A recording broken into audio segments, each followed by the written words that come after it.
যে ছাত্ৰবাস বা ছাত্ৰী নিবাসসমূহত যি ধৰণে শৃংখলা থাকিব লাগে, নিয়ম থাকিব লাগে, সেই নিয়মবোৰ কলেজত বৰ্তি আছে নে নাই, ইউনিভাৰ্চিটিত বৰ্তি আছে নে নাই। কেইদিনমান আগতে মই গুৱাহাটী বিশ্ববিদ্যালয়লৈ গৈছিলোঁ। গুৱাহাটী বিশ্ববিদ্যালয়ৰ সেই সভাটো মই উল্লেখ কৰিছিলোঁ যে অভিভাৱকসকলে ছাত্ৰ ছাত্ৰীসকলক হোষ্টেলত যেতিয়া থৈ যায়, তেতিয়া আচলতে তেওঁলোকে ভাবে যে কলেজখন বা বিশ্ববিদ্যালয়ৰ উপাচাৰ্য, অধ্যক্ষ, অধ্যাপক, অধ্যাপিকাসকলে ছাত্ৰ ছাত্ৰীৰ বাবে যিখিনি প্ৰয়োজনীয় সেই কেয়াৰখিনি কৰা হ'ব বা তেখেতসকলে কৰিব। নিশ্চিত হৈ অভিভাৱকসকল উভতি যায়। স্বাভাৱিকতে সময় পৰিৱৰ্তন হৈছে।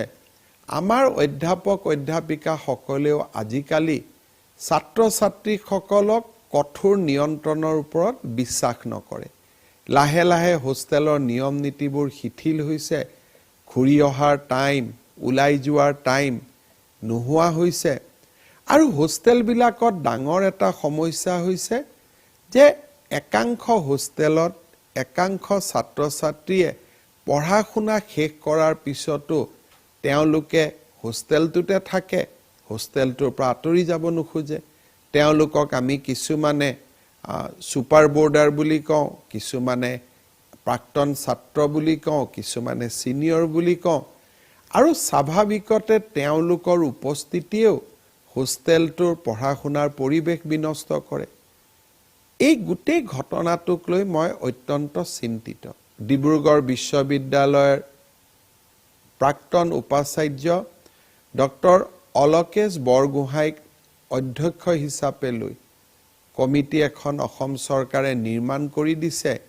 কেনেকৈ আমি ছাত্ৰবাস, ছাত্ৰী নিবাসসমূহত নিয়মানুৱৰ্তিতা ঘূৰাই আনিব পাৰোঁ, শৃংখলাবদ্ধতা ঘূৰাই আনিব পাৰোঁ। অসম ইঞ্জিনিয়াৰিং কলেজৰ ঘটনা পুনৰ এবাৰ যেন পুনৰাবৃত্তি নহয়। মই বিশ্বাস কৰোঁ আপোনালোকেও আপোনালোকৰ সহযোগিতা আগবঢ়াব। আৰু এই ক্ষেত্ৰত আপোনালোকৰ যদি কিবা পৰামৰ্শ আছে, আমাৰ কমিটিখনৰ আগত আপোনালোকে পৰামৰ্শসমূহ দাঙি ধৰিব। কলেজৰ হোষ্টেলৰ ঘটনাসমূহ বা কলেজৰ হোষ্টেলত চলা বিশৃংখলতাৰ অভিযোগসমূহৰ লগত কলেজৰ নিৰ্বাচনৰ কথাটো জড়িত হৈ পৰে। সাধাৰণতে হোষ্টেল চেণ্টিমেণ্টেই হওক বা নিৰ্বাচনৰ জয় পৰাজয়ক প্ৰতিষ্ঠাৰ যুদ্ধ হিচাপে লোৱাৰ বাবে যোৱা কিছু বছৰ মই দেখিছোঁ যে কলেজৰ নিৰ্বাচনৰ পিছত সদায়েই কলেজ আৰু বিশ্ববিদ্যালয়ত হুলস্থুলীয়া পৰিৱেশৰ সৃষ্টি হয়। হুলস্থুলীয়া পৰিৱেশ কেতিয়াবা হিংসাত্মক হয়, কেতিয়াবা হিংসাত্মক নহয়। কিছু কিছু কলেজৰ ক্ষেত্ৰত মই দেখা পাওঁ যে বিধানসভা, লোকসভা নিৰ্বাচনৰ পিছতো যি ধৰণে হুলস্থুল নহয়, হিংসাত্মক ঘটনা নহয়, তেনেকুৱা ধৰণৰ হিংসাত্মক ঘটনা আমাৰ কলেজ আৰু বিশ্ববিদ্যালয় নিৰ্বাচনৰ পিছত সংঘটিত হয়। গণতান্ত্ৰিক পৰিৱেশ কলেজত থাকিব লাগে, নিৰ্বাচনো হ'ব লাগে, যুক্তিনিষ্ঠ বিতৰ্কও হ'ব লাগে। এক গণতান্ত্ৰিক পৰিৱেশৰ উমান ছাত্ৰ ছাত্ৰীসকলে শিক্ষানুষ্ঠানৰ পৰাই অনুভৱ কৰিব লাগে। কিন্তু তাৰ অৰ্থ এইটো নহয় যে নিৰ্বাচনে হিংসাৰ সৃষ্টি কৰিব, নিৰ্বাচনে ছাত্ৰ ছাত্ৰীৰ মাজত বিশৃংখলাৰ সৃষ্টি কৰিব, পঢ়া শুনাৰ পৰিৱেশ নষ্ট কৰিব। সময় আহি পৰিছে নেকি যে এই কলেজ আৰু বিশ্ববিদ্যালয়ত চলি থকা নিৰ্বাচনী ব্যৱস্থাটোক বা যি ধৰণে নিৰ্বাচন হয় এই সমগ্ৰ ব্যৱস্থাটোক পুনৰীক্ষণ কৰা। মই বিশ্বাস কৰোঁ কৰবাত নহয় কৰবাত ব্যৱস্থাৰ আমি সলনি কৰোঁ বা নকৰোঁ, কিন্তু ব্যৱস্থাটোৰ বিষয়ে আলোচনা কৰাৰ প্ৰয়োজনীয়তা আহি পৰিছে। কোনো এটা বিশ্ববিদ্যালয় কলেজৰ নিৰ্বাচনৰ পিছত হিংসাত্মক ঘটনা বা ছাত্ৰ ছাত্ৰীৰ মাজত হোৱা সংঘৰ্ষক আমি বিক্ষিপ্ত ঘটনা বুলিও ভাবিব পাৰোঁ। আৰু ইয়াৰ মাজত যেন এটা পেটাৰ্ণ লুকাই আছে। সাধাৰণতেই যাতে এনেকুৱা ঘটনাসমূহ যেতিয়া হৈ থাকে তেতিয়া আমি তাত এটা পেটাৰ্ণ দেখা পাওঁ। আৰু যেতিয়া আমি ৰোগ দেখা পাওঁ ৰোগক চিকিৎসা কৰাৰো প্ৰয়োজনীয়তা আহি পৰে মই ভাবো যে অকণমান বহুত তীব্ৰ গতিত যোৱাৰো প্ৰয়োজন নাই কিন্তু লাহে লাহে বিশ্ববিদ্যালয় আৰু কলেজৰ নিৰ্বাচনৰ বৰ্তমান ব্যৱস্থাটোক আমি পুনৰীক্ষণ কৰাৰ কৰবাত যেন প্ৰয়োজনীয়তা আহি পৰিছে প্ৰফেসৰ ননীগোপাল মহন্তক লৈ আমি এখন কমিটি গঠন কৰি দিছো যে আমাৰ বৰ্তমানৰ কলেজ আৰু ইউনিভাৰ্চিটিত হোৱা নিৰ্বাচন তাক পুনৰীক্ষণ কৰাৰ প্ৰয়োজনীয়তা আছে নেকি লিংডো কমিটিৰ প্ৰতিবেদন অত্যন্ত কঠোৰভাৱে ৰূপায়ণ কৰাৰ প্ৰয়োজনীয়তা আছে নেকি নে আমি ইলেকশন সমূহক আন ধৰণে পৰিচালিত কৰিব পাৰো যত নেকি নিৰ্বাচনত ষ্টুডেন্ট সকলৰ কথা বতৰা বেছিকৈ হওক ষ্টুডেন্ট সকল কোন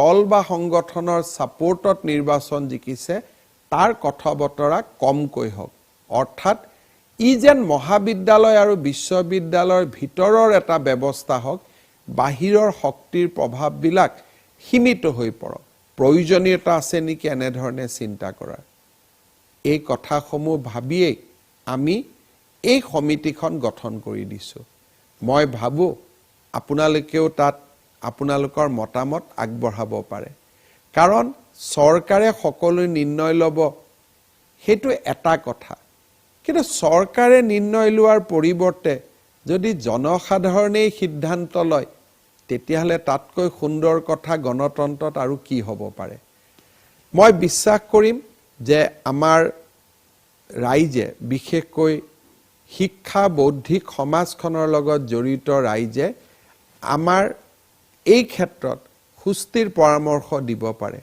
সুন্দৰ পৰামৰ্শ দিব পাৰে নিৰ্বাচনৰ পিছত কটন কলেজৰ দৰে পবিত্ৰ শিক্ষানুষ্ঠানত যি ধৰণে কাজিয়া পেচাল হয় হি সঁচাকৈ আমাৰ মনক আমনি কৰে কটন কলেজত ময়ো পঢ়িছিলো 4 বাৰ 5 বাৰকৈ নিৰ্বাচনত মই প্ৰতিদ্বন্দিতা কৰিছিলো কিন্তু নিৰ্বাচনৰ পিছত হিংসাত্মক ঘটনা হি কল্পনাৰ বাহিৰত আছিল পৰিবেশৰ পৰিৱৰ্তন হ'ব লাগে কিন্তু সেই পৰিৱৰ্তন পজিটিভ হ'ব লাগে মই ভাবো এই ক্ষেত্ৰটো আপোনালোকে অকণমান চিন্তা কৰিব আমাৰ কমিটিখনক ফিডবেক দিব হোষ্টেলত বৰ্তমান চলি থকা নিয়ম নীতিৰ পৰিৱৰ্তন কৰি আমি কঠোৰ হোৱাৰ প্ৰয়োজন আছে নেকি আৰু কঠোৰ শব্দটো নিগেটিভ অৰ্থত নহয় পজিটিভ অৰ্থত আমি কঠোৰ হ'ব পাৰো নেকি দ্বিতীয়তে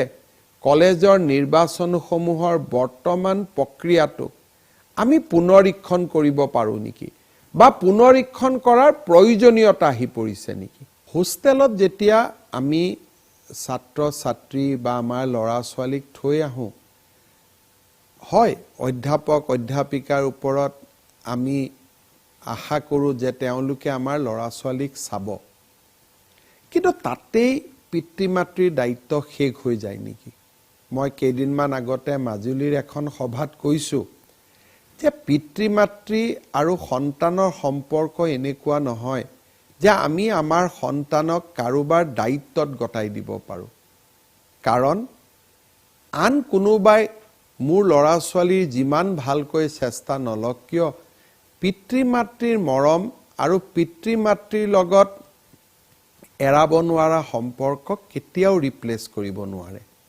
হোষ্টেলত ল'ৰা ছোৱালীক আমি থৈছো 3 মাহৰ মূৰত এবাৰ হোষ্টেলত যোৱা ল'ৰা ছোৱালীৰ লগত কথা পতা ল'ৰা ছোৱালীৰ বিষয়ে আন 10 জনৰ পৰা খবৰ লোৱা ল'ৰাজনৰনো সংগবিলাক কেনেকুৱা ছোৱালীগৰাকীৰ সংগবিলাক কেনেকুৱা ভাল সংগত আছেতো যদি ভাল সংগত নাই আমি দেউতাক মাক হিচাপে ঠিক ঘটনাবিলাক আগবাঢ়ি যোৱাৰ আগতেই যদি হস্তক্ষেপ কৰো পৰিবেশ স্বাভাৱিকভাৱে পৰিৱৰ্তন হ'ব